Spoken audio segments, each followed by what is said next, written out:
Hello അപ്പാ ഞാനാ Alex. എന്നതാടാ? കാര്യം മറ്റൊന്നുമല്ല, ആ എരണം കെട്ടവൻ തന്നെ. അവൻ ഇന്നലെ രാത്രി അവിടെ ഡ്യൂട്ടിയിലിരുന്ന SIയെ കൈവച്ചു. അവന്റെ പരിപ്പ് എടുക്കാനായിട്ട് സ്റ്റേഷനിൽ എല്ലാരും കൂടെ അങ്ങോട്ട് വരാൻ തുടങ്ങുക, വടക്കം വീട് തറവാട്ടിലോട്ട്. SP അലക്സ് തോമസിന്റെ അനിയനെ SIയെ കൈകാര്യം ചെയ്തതിന്റെ പേരിൽ വീട്ടിൽ കയറി പൊക്കിയുന്ന ഡിപ്പാർട്ട്മെന്റിൽ അതിന്റെ റിസൾട്ട് വരിക. ഞാൻ എന്നാ വേണമെന്ന് അപ്പം പറ. ഈ തൊപ്പി ഉരി വെച്ച് തറവാട്ട് പറമ്പിൽ കിളക്കാൻ ഇറങ്ങണോ? നീ ഒന്നും വേണ്ട, അതെന്നാ വേണമെന്ന് ഞാൻ കാണിച്ചു തരാം. ഈ കോണിപ്പടി കിട്ടിയിരുന്നെങ്കിൽ പുത്തൂര് രമണിയുടെ വീട്ടിലെ മതില് ചരമായിരുന്നു കറക്റ്റ് പൊക്ക.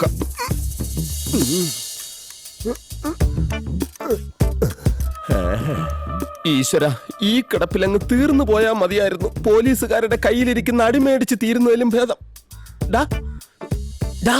കൊച്ചുകുഞ്ഞ് എഴുന്നോക്കടാ. ഏത് പന്ന മോനാടാ എന്നെ ഡാന്ന് വിളിക്കുന്നത്? ചത്തുപോയ നിന്റെ അപ്പനാടാ. ഇവിടെ ഈ ഓട്ടും പുറത്ത്. അച്ചുവേ, നീ എന്നതാടാ ഈ പാതിരാത്രിയില്? ഓ, രാത്രിയല്ല പകലാ. ഇപ്പൊ തൃപ്തിയായല്ലോ. വേണ്ട വേണ്ടെന്ന് ഞാൻ പലയിടത്തും പിടിച്ചു പറഞ്ഞു, എന്നിട്ടും തല്ലി. തല്ലിയെന്നു? നിന്നെ ആരാടാ തല്ലിയത്? എന്നെയല്ല, ആ ഗണേശനസിയെ. അവിടുന്ന് ഇങ്ങോട്ട് തിരിച്ചിട്ടുണ്ട് ഫുൾ വിങ്. പെട്ടെന്ന് കുളിച്ച് റെഡിയായിട്ട് നിന്നോ. എടാ, നീ എന്നതൊക്കെയാ പറയുന്നത്? ആ ഗണേശൻ SI ആയിട്ട് നമ്മൾ ഇന്നലെ രാത്രി എന്ത് ഡീസന്റ് ആയിട്ടാടാ പിരിഞ്ഞത്. ആ ഡീസന്റ് മനുഷ്യനെ വെറും 2 മിനിറ്റ് കൊണ്ടാടാ നീ 8 കുളിമുറി 7 അടുക്കളയാക്കി മാറ്റിയത്. നന്നായിട്ടൊന്ന് ഓർത്തു നോക്കിയേ. എടാ അജുവേ, ആ ഗണേശൻ SI അവസാനം വിളിച്ച നായിന്റെ മോനേല് ഒരു ഭീഷണിയില്ലടാ. ശരിക്കും അതുള്ളതാ. എന്നാ പിന്നെ ഗിയർ മാറ്റല്ലേ? അയ്യോ വേണ്ട, വേണ്ടെന്ന്.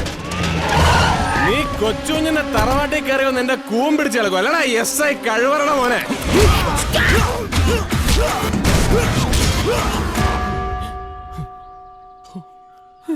ശരിക്കും ഇതാ അവിടെ സംഭവിച്ചത്. ഈ ഓടിന്റെ പുറത്തിരുന്ന് ഇനിയും ഞാൻ വിശദീകരിക്കണോ?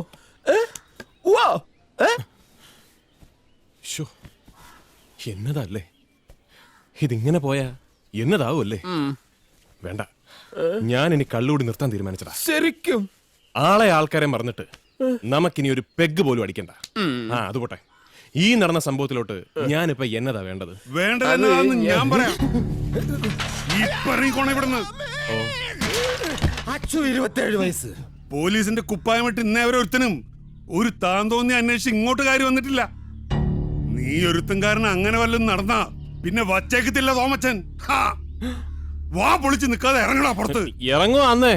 എന്നാലും അമ്മാവ, കൊച്ചുഞ്ഞിങ്ങനെ കക്കൂസി പോലും പോവാതെ ഇതേപടി പോലീസ് സ്റ്റേഷനിലോട്ട് കെട്ടിയെടുത്ത ആ ചീത്തപ്പേരും ഇതേ തറവാട്ടിന് തന്നെ അല്ലയോ? അധിക പ്രസംഗി, ഇനി നിന്റെ ആസനം കഴിയാൻ പോലീസാണ്. എന്റെ പൊന്ന് സാറേ, ഞാനൊന്ന് പറഞ്ഞോട്ടെ. ഇനി ഒന്ന് പറയുന്നത് പോലീസ് സ്റ്റേഷനിൽ അഹങ്കാരമായി പോവെങ്കിൽ ഒരു അരയെങ്കിലും പറഞ്ഞോട്ടെ, ഒരു ഹാഫ്. അറിയില്ല, ഒരണുമണി നിന്റെ നോക്കണെങ്കിൽ മോനെ എന്റെ തനി സ്വരൂപം നീ ഇന്ന് കാണും. നോക്കി നിൽക്കാതെ ഇടിച്ച് കലക്കണം.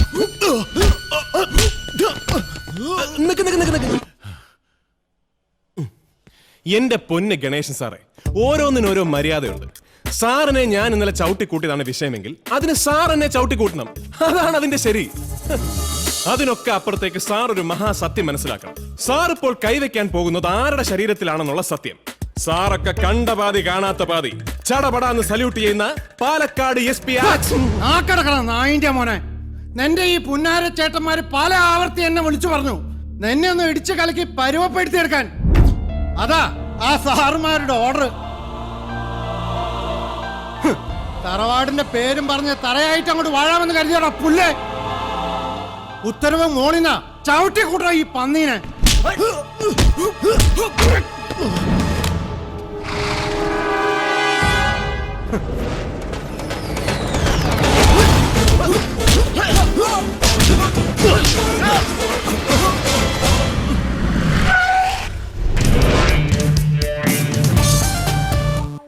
എന്റെ ഗുരുവായൂരപ്പ, ഈ വരുന്നതാരാ?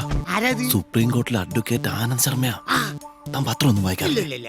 ഏതായാലും സല്യൂട്ട് ചെയ്യല്ലേ. Good morning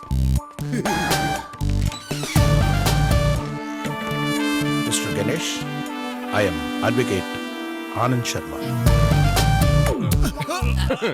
please release them. அந்த போலீஸ்காரனை பத்தி தான் நான் சொன்னேன். ஏ கட்சிக்காரர் வடக்கன் வீட்டில் കൊച്ചുഞ്ഞുണ്ട ബെയിൽ ഓർഡർ എന്റെ കയ്യിൽ ഇருக்கு. കൊള്ളാം. സുപ്രീം കോർട്ടിലെ ഈ സാറിന് അവിടെ വേറെ പണിയൊന്നുമില്ലേ? இருக்கும், எப்போவாவது அப்பப்ப இருக்கும். அதை ஒரேடியா மறந்துடக்கூடாதுன்னு தான் இப்ப ഞാൻ ഇവിടെ വന്നത്. എന്റെ പൊന്ന് ശർമാജി, ഈ വരവിന്റെ ഒക്കെ വല്ല കാര്യമുണ്ടോ? തെറ്റ് 100% കൊച്ചുകുഞ്ഞിന്റെ ഭാഗത്താ. മൂക്കറ്റം കള്ളും മോന്തി വണ്ടി ഓടിച്ചതും പോരാഞ്ഞിട്ട് അബോധത്തിൽ ഈ നിൽക്കുന്ന ആർ ഗണേശൻ സാറുമായിട്ടൊരു കരമിടപാട് നടക്കുകയും ചെയ്തു. പക്ഷെ കണ്ണി കുത്തിയാ കാണാത്തിരുട്ടായതുകൊണ്ട് നമ്മുടെ അച്ചു അല്ലാതെ വേറെ ആരും ആ ഇടപാടിന് സാക്ഷ്യം വഹിച്ചില്ല. അയ്യോ, തുന്നലുണ്ടോ സാറേ? ബഹുമാനമുണ്ട് സാർ.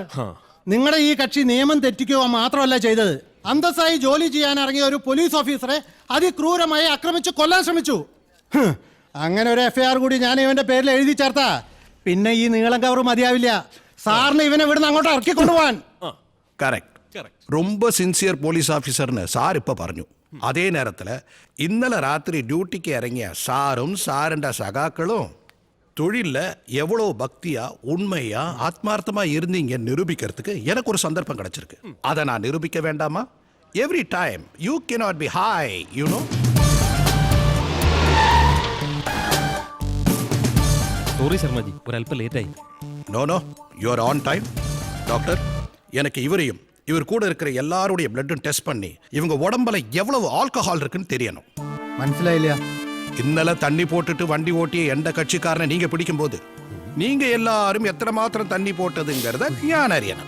அதுக்கப்புறம் எந்த மாதிரி FIR எழுதணுங்கிறத ഞാൻ പറയും. ഡോക്ടർ കുത്തുങ്ങ. സാറേ, ചതിക്കരുത്. ഇന്നലെ ചെക്കിങ്ങിന് ഇറങ്ങിയപ്പോ മാഹിന്ന് ദർശനം കഴിഞ്ഞു വരുന്ന ഒരു കൂട്ടം ചെറുപ്പക്കാർ ഉദിച്ച വക കെട്ടിയ പുള്ള് പോട്ട് കാലിയാക്കുമ്പോ ഞാൻ പറഞ്ഞതാ വേണ്ട വേണ്ടെന്ന്. അതിൽ ഞാനും കഴിച്ചു പോയി 4 എണ്ണം. സാർ എത്ര കഴിച്ചത് എനിക്ക് അറിഞ്ഞൂടാ. അത് സാറിനോട് തന്നെ ചോദിച്ചാൽ മതി.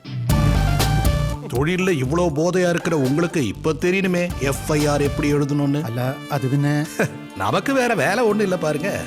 அதனாலதான் இந்த பெரிய கவரோட இந்த சின்ன ஆளை கூட்டிட்டு போலான்னு வந்தேன். வரட்டுமா?